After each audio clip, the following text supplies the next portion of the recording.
ठाणे, कल्याण, बोईसर, बोरिवली, पुणे, तारापूर या भागातून अतिशय दूरवरून येऊन संत ज्ञानेश्वर महाराज पालखी सोहळ्यामध्ये प्रसादाची व्यवस्था करत असतात, दरवर्षी करतात।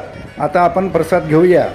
आता जेजुरीच्या जवळ हा माऊलीचा पालखी सोहळा पोहोचलेला आहे आणि थोड्या अंतरावर जवळपास 3 किलोमीटर अंतरावर जेजुरी आहे।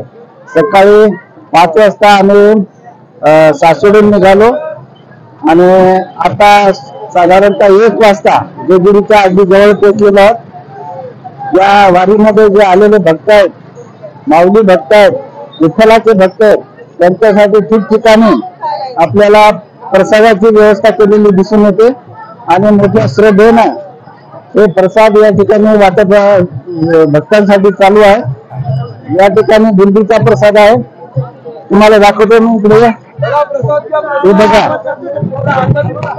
बघा बुंदी, हे बघा बुंदीचा प्रसाद आहे आणि आलेले सर्व भक्त या ठिकाणी बुंदीचा प्रसाद या ठिकाणी घेत आहेत। आणि हे जे मंडळ आहे वारकरी सेवा मंडळ बोरिवली पुणे या ठिकाणचं कल्याण बोई त्या भागातलं हे मंडळ आहे आणि हे मंडळ या ठिकाणी वारकऱ्यांच्या सेवेसाठी प्रसादाची व्यवस्था यांनी केलेली आहे। हे बघा माऊली येत आमच्या सोबत। काय नाव माऊली?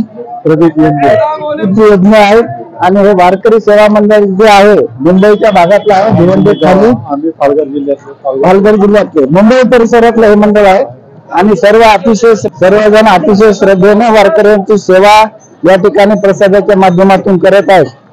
वारकरी संप्रदायाचं आपलं तत्वच आहे मूळ सेवा, संस्कृती, समाधान, ज्ञान हे सर्व काही आहे। याच्यामध्ये प्रामुख्याने सेवा सांगितलेली आहे आणि म्हणून सेवेच्या माध्यमातून हे आपलं कर्तव्य या ठिकाणी पार पाडत आहेत आणि माऊली भक्तांच्या सुद्धा या ठिकाणी ते माऊली भक्तांची सुद्धा या माध्यमातून सेवा करत आहेत।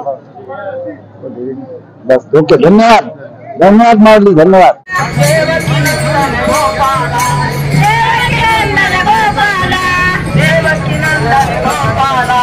वारकऱ्यांची सेवा करणाऱ्या अनेक संस्था या संत ज्ञानेश्वर महाराज पालखी सोहळ्यामध्ये मार्गावर कार्यरत असतात आणि अगदी रस्त्यात जाऊन वारकऱ्यांना अडवून त्यांचे फराळाची नाश्त्याची व्यवस्था करण्याचा प्रयत्न करतात।